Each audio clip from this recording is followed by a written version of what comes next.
Lark was a curious little girl, with wild curly hair, bright eyes, and a heart that fluttered every time the wind blew. She loved climbing trees, chasing dragonflies, and listening to the wind whisper through the leaves. But more than anything, Lark loved to look up at the sky and wonder what was hiding just beyond the clouds.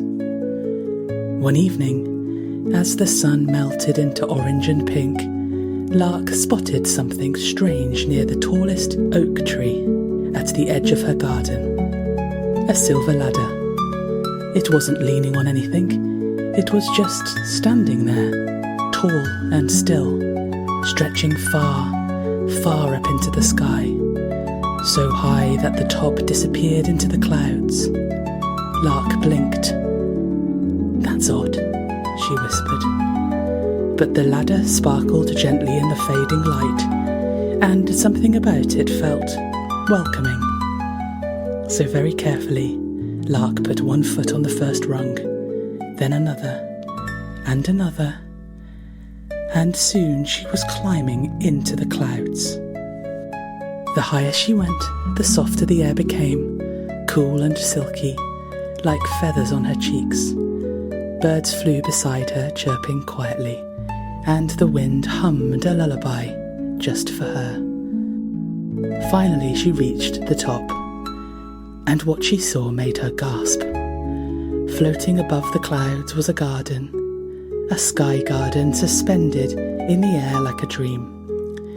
It was filled with giant glowing flowers, trees with silver bark and rainbow leaves, and vines that twinkled like stars. The air smelled like honey and stardust. And in the middle of it all was a little house made of moonlight and driftwood.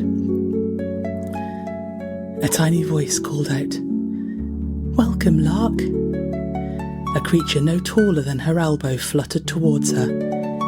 It had wings like dragonflies and eyes like marbles. "I'm Pip," the creature said, bowing. "I've been waiting for someone brave enough to climb the sky ladder." Lark smiled shyly. "Is this real?" "As real as dreams and dandelion seeds," Pip said. Pip showed her around the garden. There were moss hammocks that rocked with the breeze, singing tulips that changed colours when you laughed, and a sleepy turtle named Nimbus, who floated from cloud to cloud, wearing a tiny top hat. Lark helped Pip water the glowing vines with moon dewdrops, fed biscuits to a yawning sky fox, and danced on a lily pad that hummed a soft tune under her feet. But the most magical thing of all was the wishing tree. It stood tall in the very centre of the garden, with soft golden leaves that shimmered like candlelight. "You may make one wish," Pip said gently. "Only it must come from your truest heart." Lark closed her eyes. She thought of her family, her warm bed, the stories her dad told, the songs her dad sang, and the way her big sister held her hand when she was sleepy.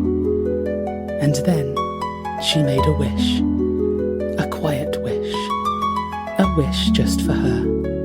The tree's leaves rustled gently, one golden leaf floated down into her hand. It glowed for a moment, then turned into a tiny glowing seed. "For you," Pip said. "Plant it somewhere special." Lark smiled. As the stars began to blink awake, Pip led her back to the silver ladder. "Come visit any time," Pip whispered. "The sky garden is always here, for dreamers." Lark climbed down slowly, the glowing seed tucked safely in her pocket. By the time her feet touched the ground again, the silver ladder had vanished. But the sky shimmered with stardust, and the wind carried a faint giggle from above. That night, Lark planted the seed in a quiet corner of her garden. And every morning a tiny silver sprout grew taller, reaching, just like the ladder once did, up into the sky.